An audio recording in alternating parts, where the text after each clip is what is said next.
Maraming nagsasabi, nababasa ko sa dyaryo, nababasa ko, naririnig ko sa radyo, television, nasa ng mga flood control. Nandyan ang mga flood control na overwhelmed lang. Tignan ninyo ang statistic.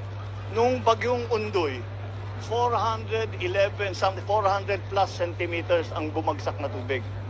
Dito sa Christine, ang bumagsak na tubig is about 700 plus. Halos doble ng Undoy. Kaya yung flood control, ginawa natin para sa mga baha kagaya ng Undoy. Bago ito, kausapin nyo yung mga tao. Yung mga lugar na gumuho ang lupa, ngayon lang nangyari yan. Hindi pa nangyari sa buong buhay nila, sa buong kasaysayan ng mga lugar na yon na gumuho ang lupa dahil napakalaki ng tubig. Tapos yung mga nabaha, ganun din. Bumabaha siguro dati, pero hindi ganito kalaki. Nagbago talaga ang panahon. Kaya yung climate change na aming pinag-uusapan ay talagang naging nakikita na natin. Hindi na kailangan ipaliwanag dahil unfortunately nararamdaman na talaga natin na sarili natin.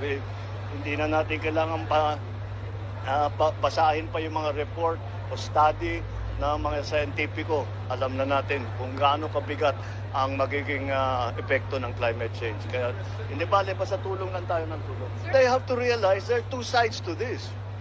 Sinasabi yung flood control, talagang nang-overwhelm ang flood control natin. May flood control tayo, hindi kaya. Hindi talaga kaya dahil sa buong kasaysayan ng Pilipinas, wala pang ganito.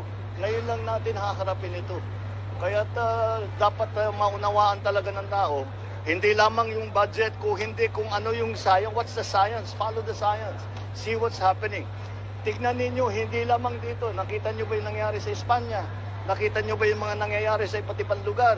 Sa States, yung mga nangyayari. Ganyan din. Doon din sa mga lugar na yun, ngayon lang nangyari yan. Kaya gagawin natin, babaguhin natin ang mga design, patitibayan natin yung mga infrastructure, mga flood control, yung mga slope protection, pati yung mga tulay.